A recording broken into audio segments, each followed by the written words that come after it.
So, you know what I wanted to start off with? It's so weird the way the universe works, because your story that you posted today was extremely relevant. I just left the gym, and I was talking to somebody at the gym, and they're like, "Hey man, you know what you should do for your podcast?" Like, they're telling me like who I should talk to. Yeah. And they told me I need to get more diversity, and I'm just like, I'm just gonna keep doing what I'm doing, man. Yeah. And there's always somebody who wants to tell you how to do your thing better than you. Yeah. That story segment you're talking about is the one I talked about when you first step out into leadership role, or you step out to do your thing, or you're stepping out in the pursuit of success, or something that's abnormal from what's considered normal, right? Right. And I was really, to be honest, man, that message was really for like the younger people in that journey. And so when I say younger, I mean, I don't necessarily mean age young. I mean like they're young in the journey. Yeah, like experience-wise, yeah. Because, you could be 40, you could be 50, you could be 60 years old and say, hey, man, I'm tired of what I'm doing. Yeah. And the minute you step out to do anything, everybody else who's known you through this other context is going to be like, what the fuck are you doing, bro? Have you lost your mind? Yeah. Is that something – so I've noticed that there are a lot of people like that in the world. I've noticed that I've had more conversations like that here in like the Midwest than if I'm in an area like maybe like on the West Coast or something, like in LA or something. I know you're kind of like back and forth quite a bit. Is that something that you've noticed, that there's more maybe like a growth mindset in certain areas, and then some other areas that have a very scarcity mindset? Or man, I think there is a little bit of truth to that, but I think it's more so well, yes, I do think there's some relevance to that concept. I think that when there's two, it's like two different worlds, right? Yeah. Like here in where we're from in St. Louis and Missouri, you have a very blue collar, hardworking, gritty work ethic, but you have maybe less of an ability to see the big picture. Yeah. For example. Right. They don't dream as big. Where if you go to LA, everybody's got these huge dreams, but nobody's got that work ethic. Right. You know what I'm saying? Yeah. So it's interesting because you need both. Right. Yeah, you definitely have to put it both together. And I don't know if this is just because, like, coming from here, it's always told you're supposed to go to school and you're supposed to get your degree, and then you got to have that family. And it's presented as, like, this is the way to do it. But it's only, like, it's a way. It's not the only way, but it's certainly a way to do it. And I know a lot of people, like, they'll say those things to you maybe out of love or caring or just their own fear. That's right. You know what I mean? That's right. But it's one of those things that, like, you can't listen to that shit. No, and what I think the biggest realization that you have to have, and you can't expect people to understand this, but society's construct as a whole is not made for people like you. It's not made for people like me. It's not made. We're working to be the anomaly to that model. Yeah. And so when you think about it that way, you really can't blame your parents or your uncle or your teacher or all these other people who have bought in to this construct as where they want to be for wanting you to be there too, because they're happy and that's what they did and that's what they found. And so they do it out of love, but it comes across from us as like hate, right? Right. And it took me a long time to realize that, to be honest. Like I was real bitter towards pretty much everybody for a long time, but I needed to have the energy to go through the shit that I've had to go through in building companies, because for me, that is energy. Yeah. Like I could take people's non-belief and I run off of that. And a lot of people will say, oh, dude, that's not why you're supposed to do it. You're supposed to do it for the people that support. Well, motherfucker, I can't tell you any different. This is how I did it. Right. You know what I'm saying? Like I took every person who said any shit to me that was negative, even if it was out of love, and I stored that shit inside, and every time I want to quit, that's what I think about. Yeah. And, people are like, well, that's self-destructive, and it probably is. But I'm just telling you how I think. I mean, that's just how you operate. That's right. Yeah. And so my little voice that I use to try to help people is to understand how to use that energy as opposed to letting it fold you up. Yeah, like totally consume you. Correct. Yeah. And so, I think as I've gotten older, I've realized what you just said a little bit more. Like you said, it comes from a place of caring. And so I've gotten a little bit more tolerant of those things now. I don't let it because dude, my real world, I like to say, let the bell toll, that mean dude, your body of work speaks for yourself. Oh yeah. You know what I'm saying? Yeah. So I can't, at this point in my career right now, it's hard for me to take that shit serious. Right. You know what I'm saying? In the beginning, when you're not doing anything and you're struggling and you're fearful and when you and I first met in life. Yeah. Dude, I was fucking terrified. Dude. Every day, because I'm like, fuck, dude, I don't know if we're gonna make it. I don't know. Dude, we might go out of business today. Yeah. Today might be the fucking day. Yeah. And I still feel that way. I still think that way. But I mean, then I step out of that mentality and I kind of look around and I'm like, yeah. All right, well, it ain't going to happen today. Well, that's the mentality that got you there, right? That's right. And dude, it's so weird because I think back on that time, I feel extremely fortunate having, I tell people, I'm like, yeah, dude, Andy, interviewed me. This is back in 2009, 2010. Yeah. You're still performing all of, the store meetings on Sundays. You're doing all the interviewing. You're still very, hands-on in the business. Yep. And I can remember whenever I left in 2010 to move to Texas, and I can just remember thinking to myself, that company's going to be gigantic one day. And I just feel real fortunate to, be there. You know what I mean? How many people get to witness that kind of thing? Yeah. There was a lot of people think it's bullshit. They're man. like, bro, he's just making that shit up for the Instagram. Dude, it was you and Jason in that back Manchester store. I remember on a Sunday, you told the story of the Japanese bamboo. Yeah, man. Do you remember that? Yeah, I still tell the story. Will you tell it, please? Because I think it's such a powerful story. Yeah, so it's the Chinese bamboo. Oh, Chinese bamboo. So, but what it is basically I used the story of bamboo as a metaphor for how success works. Yeah. Okay. And so I just told it at Arete Live. I told the story. I think I told it on stage. The way it works is this: you have a Chinese bamboo tree, okay, and you put the seed in the ground, and for 5 years you have. This is the short version. Yeah. If I'm trying to get everybody riled up, I would tell them a little bit more. Right. Yeah. But you put the seed in the ground, and for 5 years you have to have water, you have to cultivate, you have to take care of the soil, and you have to make sure it has all the vitamins and nutrients it needs for 5 years before you ever see it ever sprout above the surface. Right. So there's no evidence that what you're doing is going to work. Yeah. Right? But at 5 years, something magical happens. You get the first sprout, and in 8 weeks, the tree grows to 80 feet tall. Yeah. So that's how success works, but people don't realize it. And dude, if the guy who's growing the bamboo comes out and digs up the dirt every 3 months because it's not doing anything, guess what? It's never going to happen. Yeah, you just fucked it up. Yeah, right. Yeah, man, that story, that lesson has stuck with me through my whole, since then, it's always with me. Whether it was, pursuing fighting or, now at the podcast. Yeah. It's just, man, you just put in the work. It may not seem like you're yielding results right at the front of the process, but I keep telling myself, that's just, the law of nature. It's going to happen. It really is the law of nature, because the more and more I dice, because, dude, you know me, dude, I'm a student of this shit. As much as I like to talk about it, I like to consume it too. Because I like to think about it. And I like to say, okay, that's an interesting point of view. Does that fit my experience or doesn't it? Yeah. And in my experience, bro, I have never, ever seen anything great come without a long period of time of just gritty work. Yeah.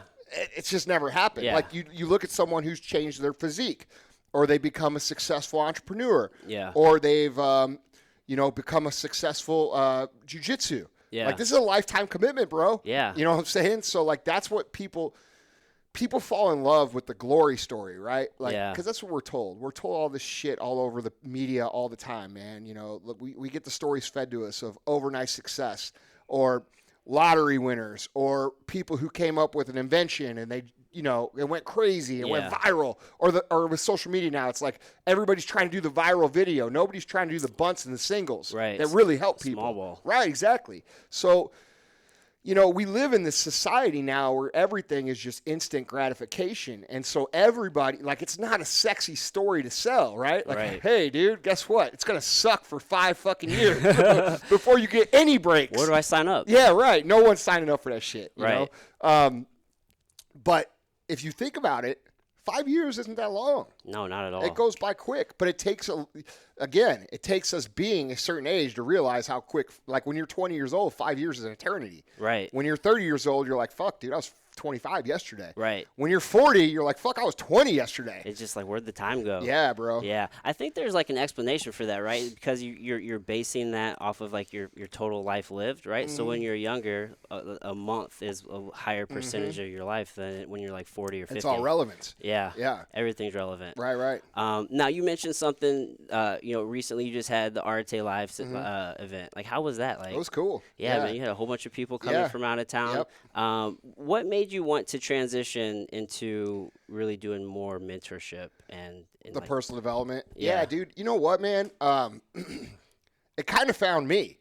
I didn't really ever aspire to like be that. If you remember back, I used to run the Supplement Superstores Facebook page. Yeah. Okay. Personally, and I would type out these little motivational statuses, and people would I'd get like 20 likes on it, and that'd be a good one. And I'd get like 5 comments, and I did that for years and years and years. And then I started realizing that some of the shit that I was saying wasn't necessarily in line with what was good for a company, because I was getting more into like my personal beliefs. Okay. And so I transitioned that from doing that day to day to doing it onto my own page. Yeah.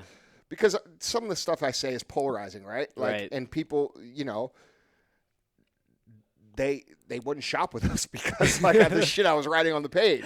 So I stopped. Yeah. So I started doing it, and I was just writing these little statuses, and I got interviewed for an article for a local magazine here called The Nines. Okay. And they did a profile on me, and I met Vaughn. Is that how you met Vaughn? Yeah. Okay. And then Vaughn pitched me to write some books, and which I still haven't put out any adult books because of what I'm about to tell you.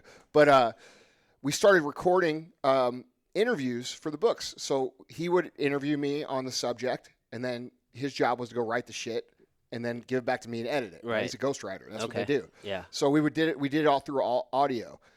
So just like we're doing now, he would sit there and he would ask me questions, and I would answer them, and Tyler would be filming them on the camera. Okay. And I took the clips, like I got some cool clips, and I took them and I posted them on Instagram. This is like 2013. Yeah. And dude, they did the best. They did the best of any of the posts that I did. And dude, when I say the best, I mean like, dude, it would get like 300 fucking likes, and I'd be like, fuck yeah, like, and dude, to me that was a huge win, dude. I'm like, all right, I'm connecting with motherfuckers now, right? I had no idea what the fuck was about to happen. That happens in like 30 seconds. Yeah, now. bro, I had no idea what was about to happen. Yeah. So I kept posting these videos up, and this was back when Instagram had 15-second clips. Okay. And I'd post up the Instagram clip, and literally every other comment would be like, dude, where can I witness this? Or where can I listen to this podcast? Where can I download this podcast? And I'd argue with motherfuckers. I'd be like, it's not a fucking podcast, man. I'm writing a book. Like, give me the respect. Yeah, dude. Like podcast, what's that shit? Yeah, what's that? Yeah. And that's literally, and I never thought like, oh, I'm going to start a podcast. Well, eventually after like a year of this shit and people asking me, I come in and I'm like, hey, Vaughn, maybe we should just do a podcast, bro. Yeah. And so we fucking started the MFCEO Project, and like literally from the first or second episode, because we had the customer base built in from First Phorm, right? It got massive support, right? All right, and so First Phorm business pushed it to the top of iTunes, yeah, and it caught fire. And dude, the rest is history. Yeah, dude. I mean, you've been killing 3+ years. Yeah, this would be I just stopped it. We did it for 4.5 years. 4.5 years. Yeah, I remember. At my time, like the point where I was in my life, I was like working a corporate 9 to 5. Yeah. And I remember that came out. So like it's like ingrained in my mind, like where I was when that came out. And yeah, dude, like you like came on the scene and just became like the king of the business podcast. Yeah, they put us. I mean, dude, we I don't use the word luck, but it was just because it wasn't luck, because I spent a long time grinding out to learn a lot of that information. You know? But you're fortunate. Yeah, dude, very fortunate. We have great customers that support us and whatever we do, and they pushed me to the top, and it caught, and we spent, in and out of the number one ranking from literally the first month we were on iTunes. Yeah. And our best stint was we were number one podcast in the world for 14 months straight. Yeah. In the business category. Okay. So, that's huge. Yeah. That's huge, dude. It was number one until I quit. Yeah. Like, I just stopped. Right. That's pretty abruptly. Yeah, I did. You're just like, I'm done. Yeah. How come? I felt that the body of work, so the name of the podcast was the motherfucking CEO podcast or project. Right. All right. And the reason it was called a project was because I felt like a lot of the people out there were not getting the proper information from other entrepreneurs. Yeah. I felt like the most of the entrepreneur guys out there were just trying to make money off people that didn't know any better. Right. And I didn't feel right about that. It's why I've never sold courses. It's why I've never done any of that shit. Yeah. Because I was fortunate enough to grow up in an entrepreneurship household. So I grew up around a dad who was also an entrepreneur. I grew up around a mom and a stepdad who were also entrepreneurs. Oh, nice. So, like, I was surrounded by this shit my whole life. Yeah. And it took me until I started actually, like, talking to Vaughn through those interviews and realizing that not everybody had that advantage. Right. Like, I never got money. Like, they never invested in me or did this or that. Right. But, fuck, man, I learned a lot. Yeah, dude. I mean, just growing up like that. That's, like, invaluable. Yeah, totally, dude. And Yeah. so, like, the project was, the reason it was called a project was we wanted to compile a complete biography or collection or library or whatever you want to call. Yeah, catalog or whatever. Yeah, catalog of what it would take to be successful if you're 19, 17 years old. Yeah. What do you need to know? Yeah. You know what I mean? And I feel like all that information was there. Yeah. And I felt like we got to a point where Vaughn and I were struggling for things to talk about that we hadn't already talked about. Right. And even though our listeners were saying, well, dude, we just want to hear you talk about this again. They just like your voice. Yeah. Like, I can't create good content if I know it's already been done. Like, I'm not like that. Like, Yeah.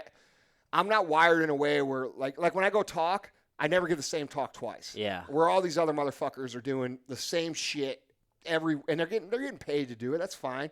I just choose to do it a little differently. Yeah, you don't want to be a broken record. No, I can't, dude. I can't. Because Right. I can't look at myself in the mirror. And, Yeah. like, I don't feel good about it. I feel every time I try to do that, dude, I'm like, that sucked. Yeah. You know, like, I don't feel like it's my best work. Yeah. And yeah. that kind of, like, brings my level of what I think about myself down. You know? Yeah, Like, I'm yeah. not doing it for the right reason. That makes sense. Yeah. I mean, it's because then it just feels empty and hollow, right? You're Correct. just trying to force it, Yeah. going through the motions.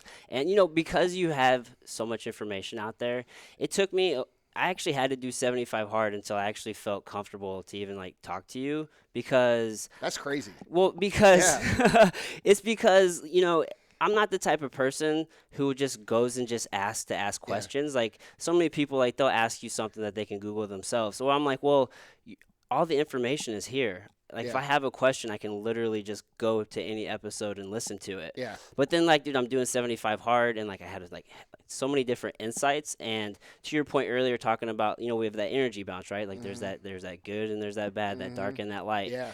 I find myself, like, really feeding off that dark energy, whether that's from fighting or whatnot. Yeah. And I got to a point, man, like, I'm doing 75 hard, and my girlfriend was like, dude, you're being really fucking negative. And it's because, like, I'm seeing things I don't like, and I'm bitching about it. I'm like, this could be done better. This could be done better. That's this right. could be done better. Yeah. I'm just like, what the fuck is all this shit? Yeah, And she's bro. like, Now you know how I look at it. Dude. That's how I see shit. yeah, man. Yeah. It's like, I'm just like, what is this shit? So to that point, like, Yeah. being the type of person to where, It'll think you fucking crazy if you let it, bro. dude, it really Yeah. will. And I had to really step back and just be like, oh shit, like, I am just spewing a lot of negativity on here right now. Yeah. But it feeds me, like, it Yeah. just keeps me going, right? Dude, that's something I've had to work on myself. Because, like, I do that shit, like, at home, too, Yeah. Because it's just how I'm wired. Right. And, like, it's a hard thing to check on yourself. You know what I'm saying? Yeah, man. It's like when Yeah. you operate from that place, you don't feel like it's a bad thing. I just see how everything can be done better. I'm like, what's wrong with that? Like, I'm trying to fix shit. Yeah. Yeah. But it can be very hard for other people to want to spend time with you. Yeah, you do spend a lot of time alone. That's right. Me too, bro. But and like I've said it a bunch times. I'm always like, dude, I fucking hate people. Like, "Ugh." But, like, really, that's just my frustration and what I see in them. Yeah. Right. Like I see what the fuck you can do, bro. Yeah. You know what I'm saying? Yeah. Like I see it. You just don't see it. Right. And so it gets me like fucking mad.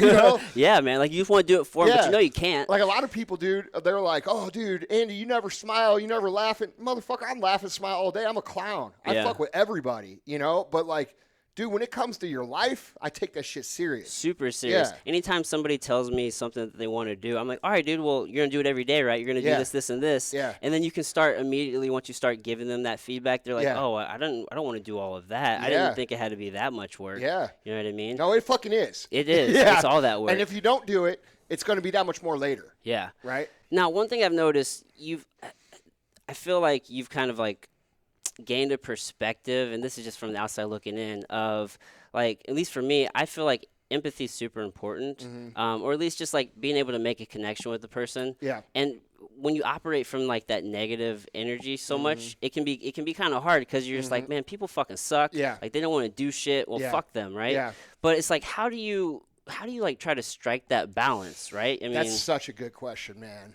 Like that's one of the best questions I've ever been asked ever. Like ever. Oh, thank you. Yeah. That's a fucking great question. Put some thought behind that. I'm doing 75 hard, Yeah. man, and like I'm just like, fuck, dude. I know this is so important for life, but sometimes I just want to rip someone's head off, and it's just like, how do I make that? Sometimes people need that. Yeah. You have to know when they need it. Yeah. You know, and that's where like that leadership, just doing the reps, man, where you're going to start to figure it out. Because I've made a lot of mistakes, man. Like in leadership, what we're talking about, because that's what we're talking about here. Right. We're talking about leadership. I've made every fucking mistake you can make, dude. Like I've done some stupid ass shit that cost me some people and probably fucked them up. They're probably sitting out there like, dude, fuck that dude. Yeah. You know, and I get it. If I saw him today, I'd be like, yeah, you're right. You know? Yeah. So I've made some mistakes and I don't feel good about that. Like that's a big regret of mine. I don't have any regrets in life other than that. Is how some of the things I could have done better as a leader that I just didn't know how to do. Right. You know what I mean? And I think that's probably the hardest thing for a leader to balance. And a good rule of thumb, if you're trying to figure this out, and I was just talking to some of our leaders today about that, is that like, dude, when people are winning, like, and they're doing great, our job is not to inflate their ego. Our job is to point out the shit that could be doing better. Yeah. We bring them back down a little bit, right? When they're down, guess what our job is? Bring them up. Bring them up. Yeah. So there's a paradox of what our natural tendencies are as humans to how you have to behave. Because, like, dude, if I get some fucking bad information, like bad numbers, right? Sales are down, shit's going wrong, we're out of stock. Well, I'm angry. Yeah. Right? Our teams already knows all this shit's going on. Right. They're pissed already. So if I come in and I just beat them, dude, that just makes it worse. Right. So I gotta say, all right, like, guys, look, we made some fucking mistakes. Here's how we're going to dig it out. Yeah. You guys are all the best guys at what you do, and we're going to fucking win. This is how we're going to do it. Yeah. That's the coach job, right? Now, if we just kicked everybody's ass, I'm going to come in, and they're all in here partying and celebrating. I'm going to let that happen for a little bit. But if I come back tomorrow and you're still partying and celebrating, we're going to have a fucking problem. Yeah, 24 hours. That's right. So that's why there's a big old crack in that door there. You know what I'm saying? That didn't come from losing. That came from winning. Okay. You know what I'm saying? Yeah. And so there's our nature would be to jump in and celebrate with them, right? Yeah. Which it's okay to do for 24 hours. Right. You win a big game, you get a big deal, you do this. Fuck yeah, dude. I used to be anti-celebration. Like, dude, fuck you if you celebrate. Yeah. You know what I mean? Yeah. And I'm not that way anymore. Now I get it. Like, you got to have those little rewards. But you also got to keep everybody moving. Yeah, you know? That's something I've been working on a lot because growing up doing sports, I had this one particular coach in wrestling. He's always a couple of things that stuck. You always have a chip on your shoulder. Yeah. And then like when you win, you don't celebrate because you expect to win. Yeah. So I live in this fucked up place. That's right, bro. Yeah. I fucking expect it. I expect it. So like I live in this place to where it's like if I win, I don't really get anything out of it, and if I lose, then I just hate myself for like the next like 3 months. Dude, unfortunately, and fortunately, that's the achiever mindset. Yeah. You know what I'm saying? It's actually a good thing that you have that. Yeah. You just got to learn how to manage it. Right. Yeah. Just to not let those heavy moments bro. like cripple you. Yeah, because they aren't. Right. Like, let's be fucking real. Like, you know, dude, what could someone take away from you that would make you less?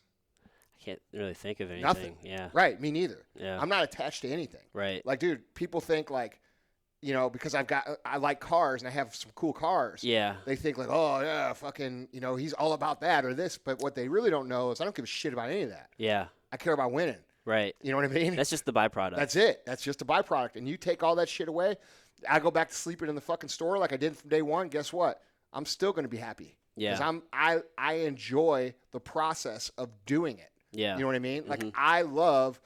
I just had a meeting right before this. Both meetings right before this were creation meetings. Okay. Okay.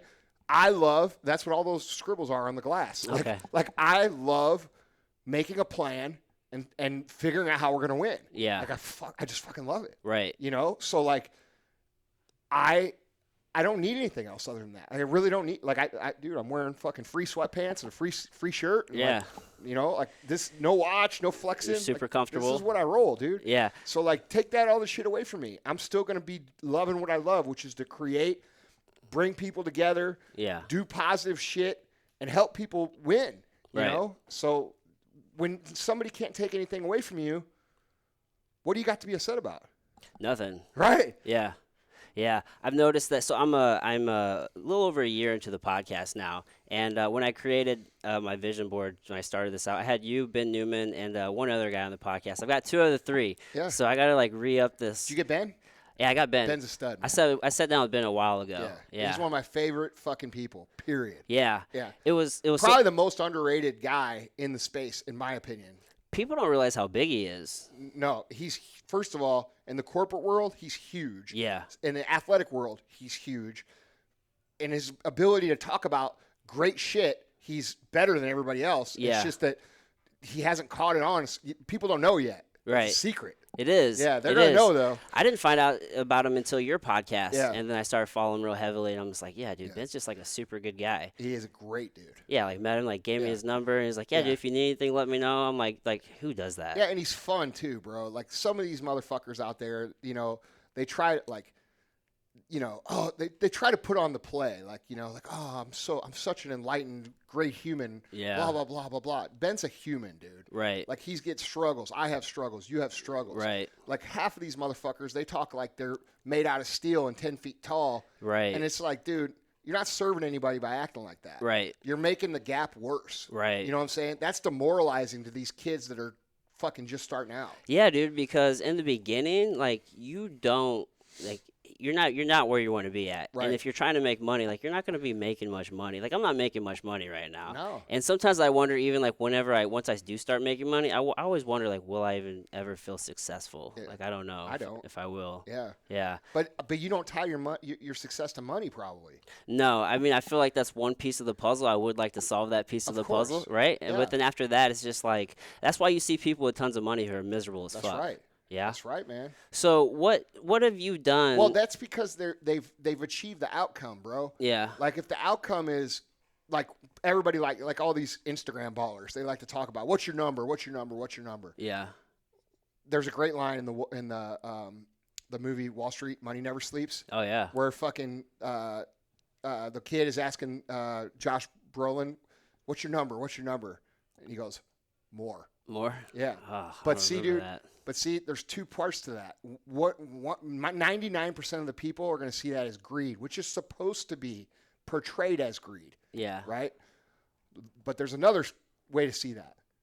What about more journey? What about more win? What about more impact? What about more, you know what I'm saying? Yeah. It doesn't have to be just money. Right. I think that's one of my favorite lines in any movie because like it's really the truth. Yeah. Right? You just want more of everything. It's not more. I want to do more. Do more. Yeah. Yeah. So like I don't think of it like, oh dude, if I get like people say, like I always like to tell people we're going to build a $1 billion company out of Phorm. Yeah. But really, that's not what my goal is. My goal is actually to build like a fucking $60 billion company out of Phorm. Right. I just tell $1 billion because I know if I fucking say 60, they're going to laugh in my face. It makes just makes them more comfortable. That's correct. Yeah. So I'm just telling them the shit that they can actually maybe comprehend based off where we are now. Yeah. But like in my own mind, I'm like, dude, I don't even want to talk to you because you're not even going to get it. Yeah, man. You tell people. I can remember being in high school telling people like very matter of fact, like, yeah, I'll be a millionaire. Like, Yeah. and then they just look at you like you're crazy. Yeah. But so let me see here.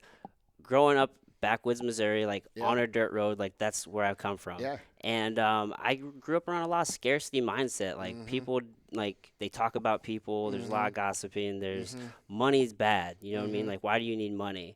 And then like even now you'll talk to some people and they're like, you're not just happy with like a $50,000 a year job. Like there's a lot of settling. Yeah. But dude, you can do so much more good with money. Like I want to make a fuck ton of money. Bro, listen. You will never find someone who makes a fuck ton of money saying it's a bad thing. Right. It ain't gonna happen. No. Every motherfucker that says that shit don't have any. Yeah. You know what I'm saying? They're basing that off their perception that they saw in some movie somewhere, like the one I just described. Right. This rich, greedy, fucking steal money motherfucker. Right. You know, you want to be bad. That's how they take it. Right. But what they don't realize is that, dude, money is a tool like everything else. Right. You could do whatever you want with it. Yeah. You know what I'm saying? You could build schools. You could feed homeless people. You can donate. Well, fuck, we do all of those things. Yeah, all things yeah, that we've done. like that's all shit that we've done with money. Yeah. You know? And that's a good thing. Right.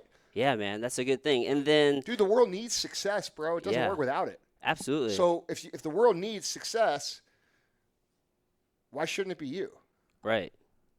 That's how I think of it. Like if we need successful people, and because like for me, when I was a kid, I grew up in an entrepreneurial world. Now, my dad was building his company when I was young, right? Yeah. And he got to a point where he was doing well, and he got in an accident, and he sold his company. My dad didn't support us financially.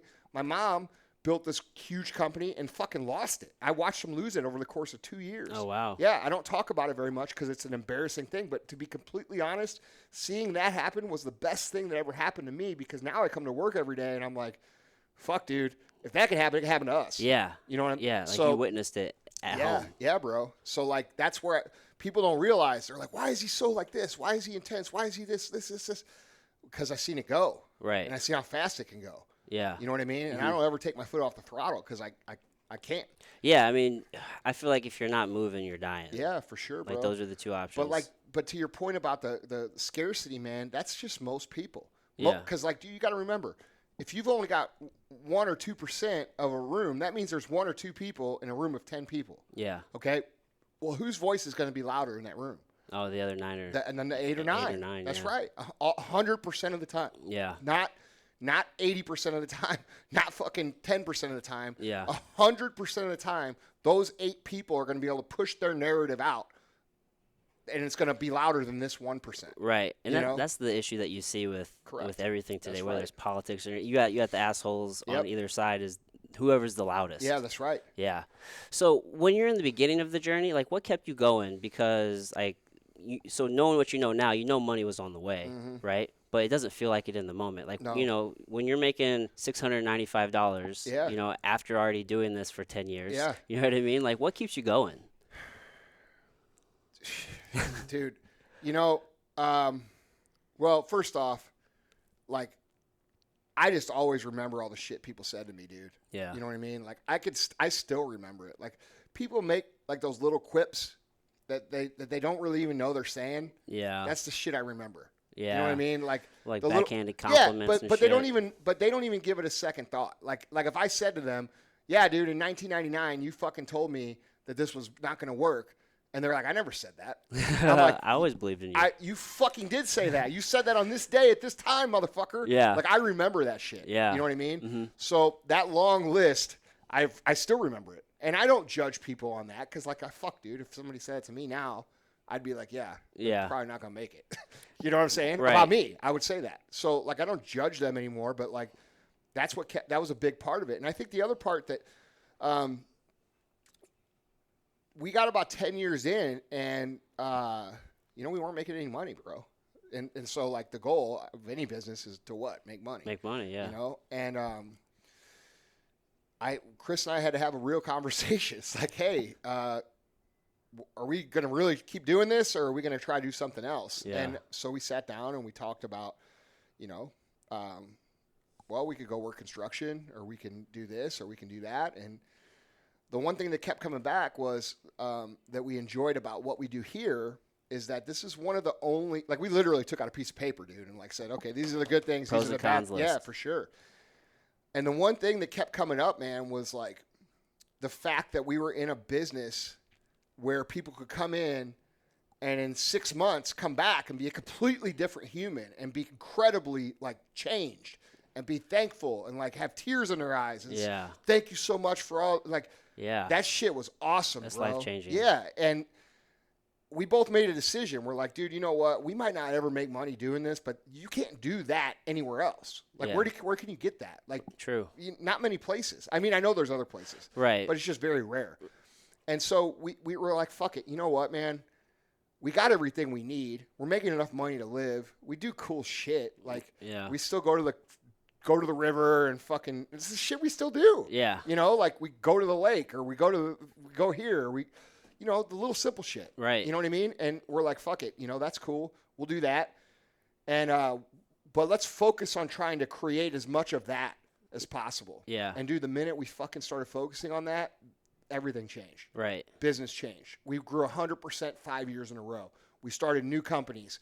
We had new ideas. All of a sudden, we had people supporting us. It's like, holy shit, dude. This stuff that they actually tell you where you invest in people that give you back is actually true. Yeah. And we figured that out. And dude, that's when it changed. Okay. And so, you know, we went from guys that were typical business guys to guys who were trying to legitimately dedicate every aspect of their business's mission to improving other people's lives. Yeah. You know? And that's the catalyst to building the culture that you've created today. I think so. Yeah. Yeah.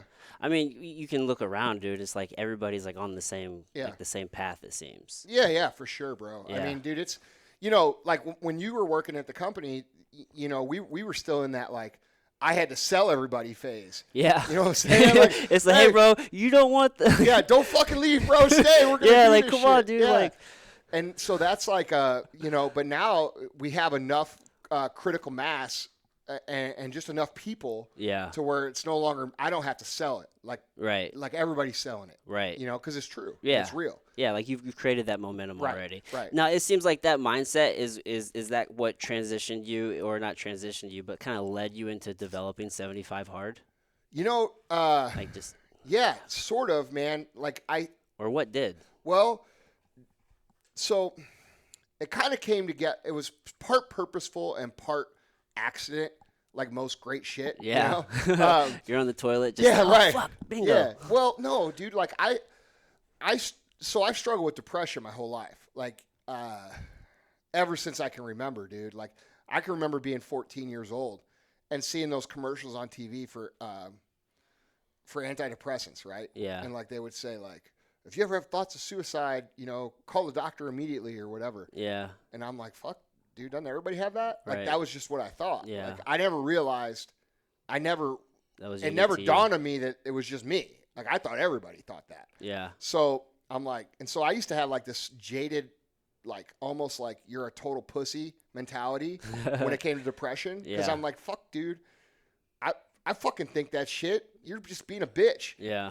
And, I started to realize, like, as I got older and I started to have really real responsibilities and became an adult, that wasn't the case. Like, it's real shit. Yeah. You know, and it fuck you up if you don't manage it. And right. so 75 Hard is basically the culmination of all the shit that I've done over the last 20 years in business that have produced the peak mental state where my wins come from. Yeah. Does that make sense? Yeah. So like, dude, when I came up with, you know, with the best ideas or the best programs or the best this, I was doing certain things.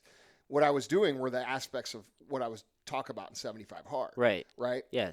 So I wasn't cheating on my diet. Right. I wasn't. You're drinking your water. I was drinking water. I wasn't drinking alcohol. Right. You know, but I added in a couple things on the program, like the no cheat meal thing. I had never done that before. That was just a huge mental test for me. Dude, me too. Yeah. Yeah. So like that was like but now, dude, like I don't even think about a cheat meal on Sunday anymore. You don't even think about it. No. Yeah. Like and at first I can remember I was talking to one of the guys at S2, good buddy of mine, Austin Davis.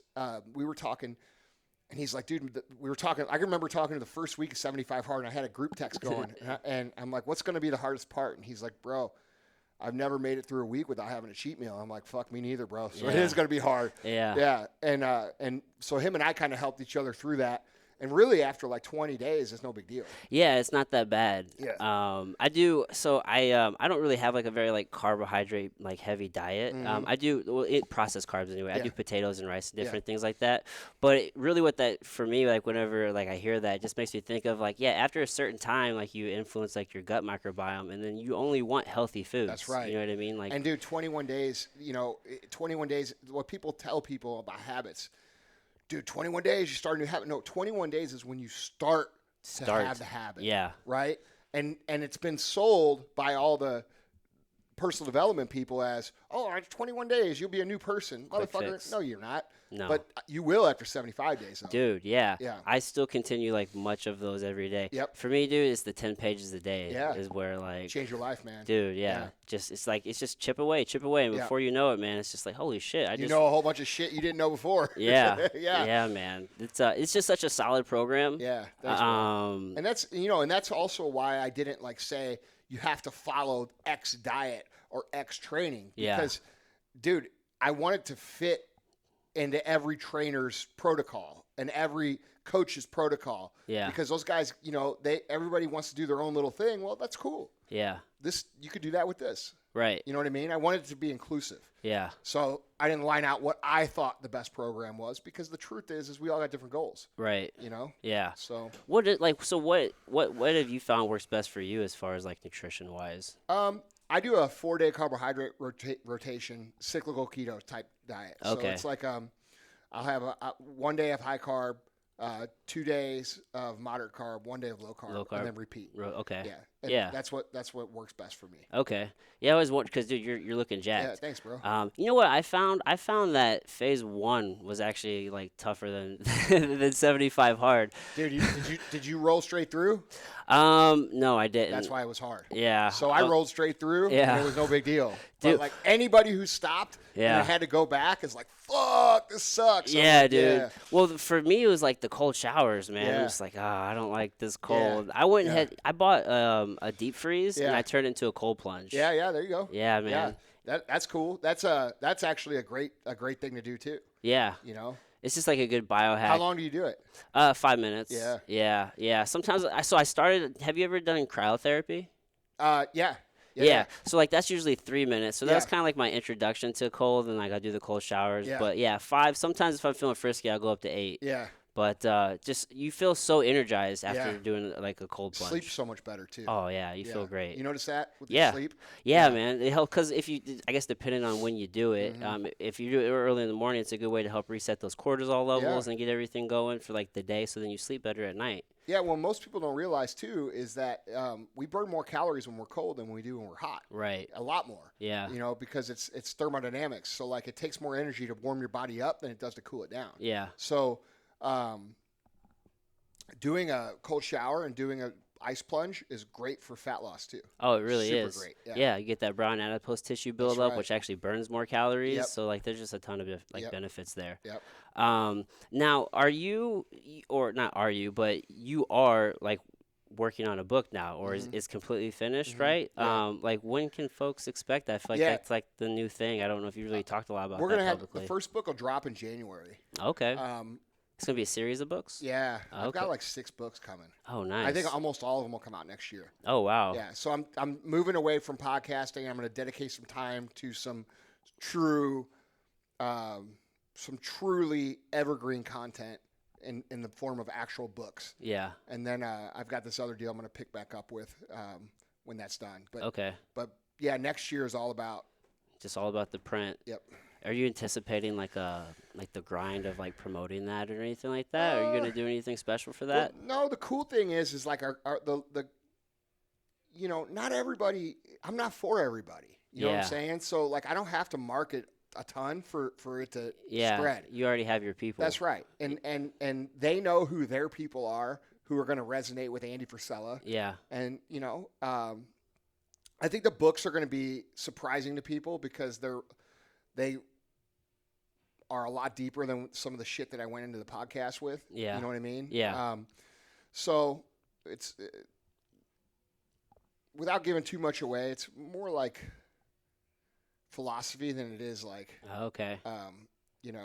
motivation shit. Yeah, it's like principles and thoughts of like a grander And then scale. I've got a couple books that are coming out that are straight business, how to do X books. I've got one on building culture. I got one on this retention concept that we use internally that basically kicks ass. Yeah. So I'm going to write a book about that. Okay. All these books are really almost all written. Yeah. We've been working on them for years. Now we're just in the final stages of editing and getting to the publisher. Yeah. So, and they'll all be self-published. I'm not doing any kind of third-party publishing. So I'm going to sell them directly on Amazon and on my website. That's the move. We live in such a time that, I mean, if you have your network and you're following, there's no need to bring in that middleman if you don't have to. No, dude, and I can fulfill here. Yeah. You know, so like it really, for me personally, it doesn't make sense to go to that publisher thing unless some of you publishers know shit that I don't. But, you know, it's just, I'm excited, man. Yeah. You know, because I think people, there's a different demographic of people that will sit down and read a book versus listen to a podcast. Yeah. And so I'm really interested and excited to get in front of those people. Okay. You know? Are you going to narrate the audiobook? Yeah. Yeah. That's the move. Yeah. Like when an author does that, it's just so much more personal. Oh, yeah, man. Yeah. And nobody could, you know, like when you're talking to your own content, I mean, what am I going to do? Have some dude, hey, you gotta kick ass every day, buddy. Yeah. Like, it's going to be stupid if I don't read it. Yeah. You know, the only audiobook I listened to that wasn't read by the author was really good was David Goggins' Can't Hurt Me. Yeah. It's because Jesse Seltzer, right? Is that? Yeah, Itzler. Itzler, sorry. Yeah. Who was at Arete, He's right? a stud. Dude, he narrated it, and then, like, I don't know if you listened to it or not, but they would... No, I read it. Okay, but they would stop, and then it was a conversation with him and David, and he would, like, do a deeper dive in what he just read. Yeah. So you get, like, all this extra content. I was like, oh, that's clever. That is cool. Yeah. I like that. Yeah, like, not many people are doing that. Goggins is a stud, dude. Yeah, man. Dude's a stud. He's a bad man. Yeah. That's somebody you'll probably link up with. Yeah, for sure. We got some things coming. Okay, Yeah, I can say that. I can dig it. Yeah. I can remember whenever I first learned about Jocko, and I told myself, I was like, oh, him and Andy would definitely meet. Yeah, Jocko's a stud. Yeah, dude. Yeah, love that dude. Dude, I was serious in the DM. You want to learn jiu-jitsu, bro? Yeah, I know. Fuck, dude. It'd be a long time before I got in any jiu-jitsu with Jocko. He's a bad man, dude. Yeah, and dude, he's a great human. Yeah. It's just I think he's the greatest leader, especially educational leader, like how to, you know, like our parents, they had Vince Lombardi. Yeah. You know, I think Jocko is that guy. He is. Yeah. Yeah, he just has, the way he speaks is just like none other. Dude, he has a presence that is inexplainable in person. Really? Yeah. He has them, out of all the dudes I've met, which I met them all. Yeah. He has the most presence. I look forward to meeting him at some point. You personally, just what I know of you, you'll really, really like him. Yeah. I don't see how anybody couldn't like him, but you're not like intimidated by people, so you're not afraid to have a real conversation with someone. Yeah. Once you get him talking, like, because dude, he looks like Jocko. Right. You know what I'm saying? He's gonna rip your fucking head off. Right. But once you get him talking, dude, he's so smart and he's so experienced. He's got so much value. Yeah. Dude, he came and gave a talk to our team for free. Oh, wow. Like when he's just a good fucking dude. Right. Yeah. Yeah. I mean, when you can meet a human like that. Yeah. Yeah. It's and something we special. keep in touch, dude. We text back and forth, and like we're both busy as fuck. I wish we could hang out and stuff, and we will eventually, I'm sure. But probably at least top 3 of the guys I've had on my show that I like, outside Ed Mylett, who became my business partner. Right, yeah. So, are you anticipating doing any more Charlie Notice books? Or are you okay? Yeah. We're going to do 10. Oh, 10? Yep. Oh, nice. Yeah, so we got 5 more coming. Because I remember like in the first 3, there's at least 1 or 2 titles in there that you've kind of previewed that haven't come out yet. I'm just like, I wonder if he's going to do those too. Those are such fantastic books. Thanks, bro. I mean, I got them for my kids, and honestly, they might have been even a little bit too old for the books, but I'm just like, I'm getting them for you anyway. Do they like them? Oh yeah, dude. Yeah. Absolutely. That's cool. And my son, I've already got him like on the hustle. We went to Costco and he bought some snacks. He's been like hustling snacks awesome, at school. dude. I'm like, yeah, dude, that's what's up. Yeah, dude, he bought it Yes. with his own money. I'm like, all right, so this is your investment. Like, what's your break even, dude? Like, when you're gonna start like making Dude, margin? That's how you do it, bro. Yeah. That's what my dad did for me when we were kids. Yeah. You know what I'm saying? Like, he never gave me shit. Right. Dude, my dad always treated us great. He was there. He was at every fucking practice. Yeah. Like, I don't ever want it to sound like we were some sort of neglected fucking kids, because we weren't. I would not trade how I was raised for fucking anything. Yeah. Because it's who I am today. Yeah. You know what I'm saying? I like who I am today. But like, dude, when Sal and I wanted to get a bike, he didn't just go buy us a bike. Right. Like, dude, that's why my brother's the best salesman on the fucking planet. Because, dude, my dad would make us go door to door. Yeah. You know what I'm saying? I've done that with them too, bro. dude. Like, and that's how we earned our shit. Yeah, man. You know, and my dad, or if we were playing a sporting event, if we scored a goal or we hurt another kid in the event, we got a toy. Yeah. That was something. That's incentive. Yeah, dude. Like, that's how he trained us. And like, Yeah. it sounds fucking like, dude, if a parent did that today, could you imagine like what a news story that would be? Yeah, you're trying to raise a psychopath. Yeah, dude. Like, maybe you did a little dude, bit, but even to this day, like I've had my dad on the podcast a couple times, and I'll bring that up, and he gets like shy because he'll be like, "No, it wasn't just like that," because like, dude, he's afraid that like CNN's gonna come to his house. Times have changed, man. Did you really raise your kids that way? Oh no. It's their imagination. Yeah, right, exactly. Yeah, man. I just tell myself I'm raising a future millionaire. Yeah, you are. For sure, dude. Dude, it's not even a millionaire, bro. Billionaire, really. No, it's not even that. You're raising someone who's going to be able to fucking teach other people. Yeah. That's what you got to think about. That's true. You know what I'm saying? Like, Yeah. dude, these people right now who are under 30 years old there's a lot of bullshit out there. Oh, a ton. And it takes them till they're 35 to figure out that it's bullshit. Yeah. So the world needs people like you that are out there telling people the actual truth. And the problem with the truth is the truth is unpopular. Yeah. Which is why it's important. That's true. That's true. Last thing, I don't want to hold you too long. One of the things that I've always struggled with is, to your point, like I've always assumed that people know what I know. Mm-hmm. Is that something you've ever had to deal with? Dude, and like, all the time, man. And like the older I get, the harder it is to do that. Yeah. Like that's such a hard thing because like I literally spent an hour today talking to a bunch of our guys about a standard that I assumed they understood. Yeah. You know, on one of the things that we do. So and that's my fault. Like I said to him in a text last week, I said, that's my fault. I fucked up. And they all thought I was being a smartass, like saying like, fuck you guys, like you guys are shit. Right. No, I'm saying like, that's my fault. I didn't. Like I literally meant this. Yeah, I assumed that you knew this. That's why you don't know this. Right. You know? So yeah, that happens all the time, bro. Yeah, man, that's like the biggest thing with me. I'm just like, oh, you don't know. And then on this, because of that, I won't say something. Yeah. Yeah. Yeah. So it's like I'm shortchanging them. Dude, yeah, that's how you got to think of it. And Yeah. so what I try to do, man, is, and it almost comes across as like insulting sometimes. Yeah. But I just start trying to ask them basic questions about like what we're talking about. Right. Like, hey, explain to me this, or you know, and that this would be like, explain to me a coloring book. Right. What do you mean explain to you a coloring book? I know a fucking coloring book. Okay, explain to me a novel. Oh, it's a different question. Right, now. exactly. Right. So like I'm trying to gauge in between the fucking blank stare and the you're offending me by asking me this stupid question. Right. So, you know. But you don't know if you don't ask. No, that's right. And unfortunately, you know, sometimes it makes you seem like a dick when you're a leader. But the truth is that all I'm trying to do is figure out where the fuck we are, bro. Right. You know what I'm saying? Yeah. I just need to get a gauge so I can give you because every time I've assumed, I've been wrong. Every fucking time. Yeah. I've never assumed someone knew something and like that and then actually have them know it the way I knew it. Yeah. Yeah. You know? And like having that clear communication benefits all Which is your areas. fault as a leader. Yeah. It's my fault as a leader. Because that means, because what happened was, remember what I said earlier about not liking to repeat myself? Right. So, you see what I'm saying? But you always have to. Right. Yeah, so man. Like, it's like dude, that. so like you have to understand. And dude, that's something I learned from Ed Mylett. Ed Mylett taught me that. Is like, dude, you have to be repetitive and repetitive and repetitive and repetitive. Yeah. And dude, once I figured out that was the truth, it really helped me a lot.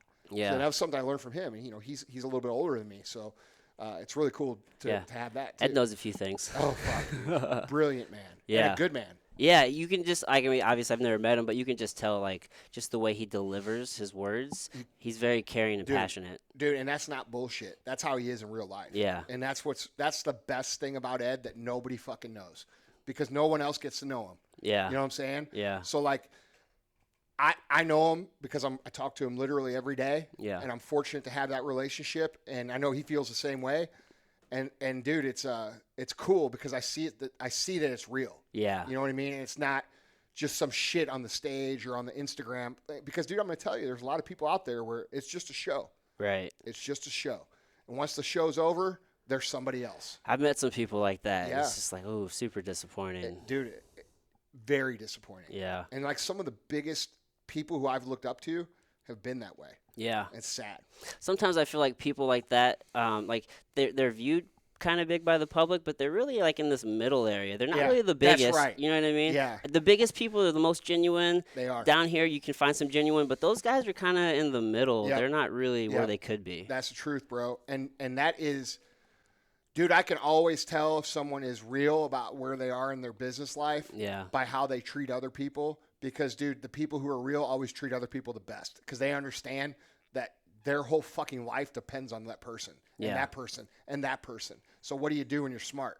You treat them fucking great. Yeah, everybody. You know what I mean? Yeah. That's what it is. That's powerful, man. Yeah. That's a good point to end on, Andy. Yeah. Dude, I really appreciate you doing this. Yeah, dude, I loved it. This is great. Whenever you want, man, come by. Oh, I'll be here, dude. Yeah, this is cool. Thanks, brother. Yeah. All right, man. All right, Adam. Appreciate it, bro. Thank you, sir. All right, everybody. Until next time.